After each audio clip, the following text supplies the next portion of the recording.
Hey y'all, so I'm about to install this dash cam that the brand sent me to do an honest review for you. But first thing you want to do is just plug it in into your carport. It's going to require a 12 volt cigarette lighter. Just to plug it in, make sure it works before you take all the trouble to install it and then find out it doesn't work. So that's the first thing I want to do.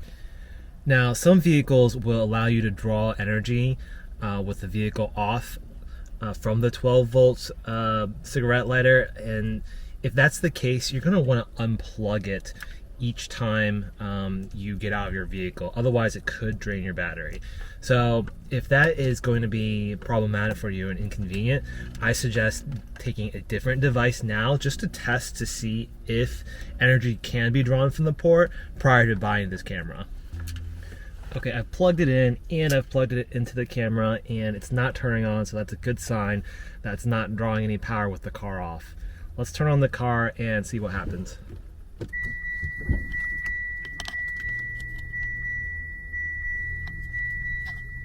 All right, it looks like it's turning on with the car turning on. Perfect. All right, so the first thing you're gonna wanna do after you turn on your camera is to format the SD card. To format the SD card, you click on Menu, the button down here, and then you're gonna have to push the arrow button until you get to Format, and then you're gonna click on the OK button. All right, and then we're gonna move to the check mark and then push OK, and then it's formatting.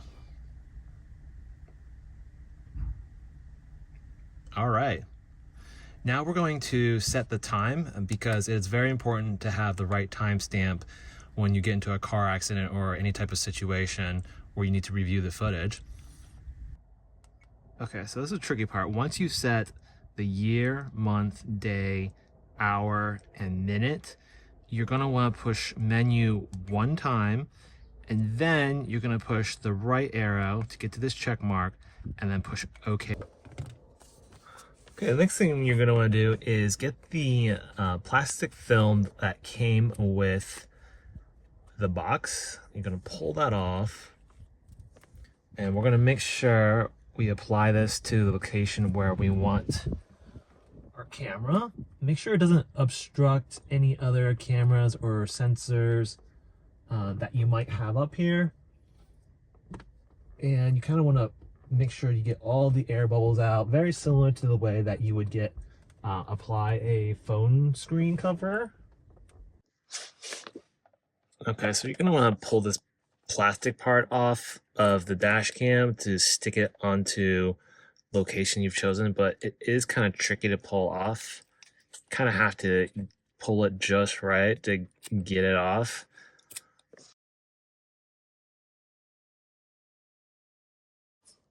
Now for these wires, we're going to want to use these little clips that it came with to kind of hide them as best we can.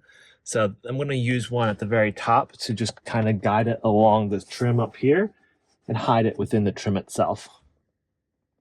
So you're going to want to peel this off as well. This one was much easier.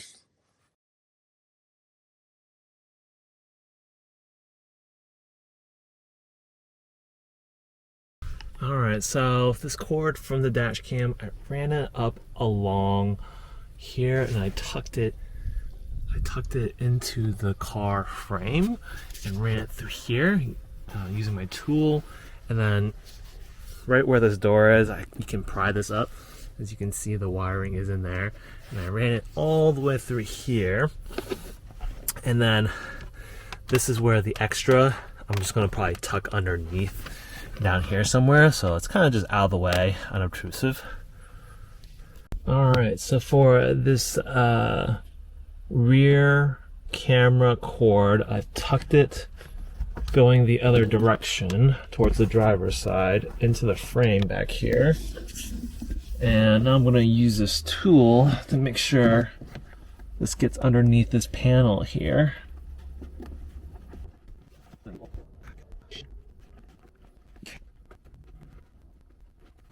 Now I'm just going to run it all the way along, all the way to the back of the car.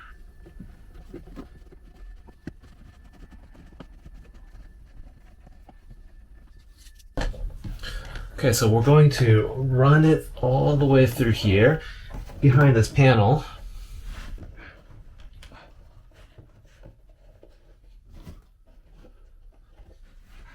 All right, now what we're going to do is put the excess wire into this panel here. Just push down until you get most of it in there, and just leave enough for whatever you need to attach it to the back of your car.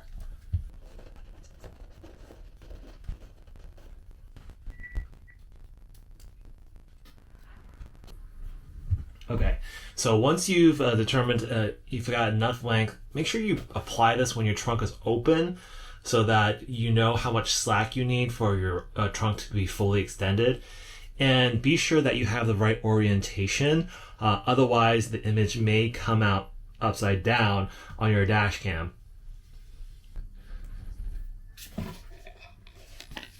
Okay, I've just applied it like so. Now I'm gonna want to hide this into the panels over here.